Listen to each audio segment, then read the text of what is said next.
দেখো এই মহিলাকে, এর সঙ্গে তো মুখটা দেখা একবার। এরা বাড়িতে অতিথিকে ডেকে নিয়ে এসে রান্না করায়, তোমাদেরকে দেখাচ্ছে।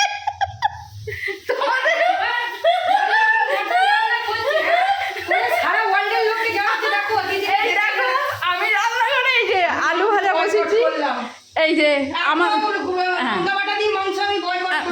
খাবি না, দেবো না এক ফোঁটাও, ঠিক আছে। এখানে লঙ্কা পেস্টে এরা ভয় পাচ্ছে।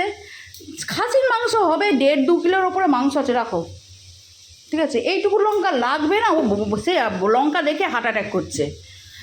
তা যাই হোক, কালকে আমাদের বৌমা আমাদেরকে একটা টুকিও না, মানে বৌদি ভাই বউ যদিও একটা ফুটি নাড়তে দেয়নি, বেচারা উপোস করে আমাদের জন্য জোগাড় করে রাখা, খাওয়া দাওয়া সব কিছু করেছে। আজকে সেই জন্য ওকে আমরা ছুটি দিয়েছি, ঠিক আছে। জাস্ট বাকি সব কাজও করছে, জাস্ট মাংসটা কষাচ্ছি। বেচারা খাসির মাংস খায় না, এবার এতটি মাংস ওকে ধরে দিয়েছে যে করো। আর ওর ননদ সেই যে পরিবার, তুই রাখ ক্যামেরা, ভিডিও করে দেখাচ্ছি, দেখো আমায় খাটাচ্ছি আমি।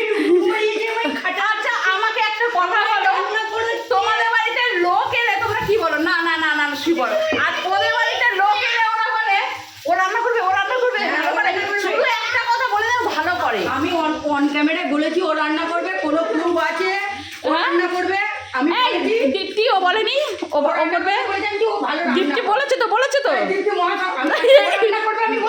দীপ্তি বলেছে তো, বলেছে তো, নে বোঝ। আমি খাবো না বাবা, চলো হ্যাঁ, আপাতত আমাদের দিনটা এরকম আনন্দ মজায় চলছে। আর এইদিকে চলছে হচ্ছে আমাদের আলু ভাজা, ঠিক আছে। মশলাপাতি হয়ে গেছে, আজকে প্লেন মেনু আছে। মেনুতে শুধু মাটন কষা আর ভাত আছে, এই গরমের জন্য অন্য কিচ্ছু খাবো না, শুধু মাটন কষা আর ভাত খাবো, ঠিক আছে। এই শালা পাহাড় তলায় এসে বসেছে, চল।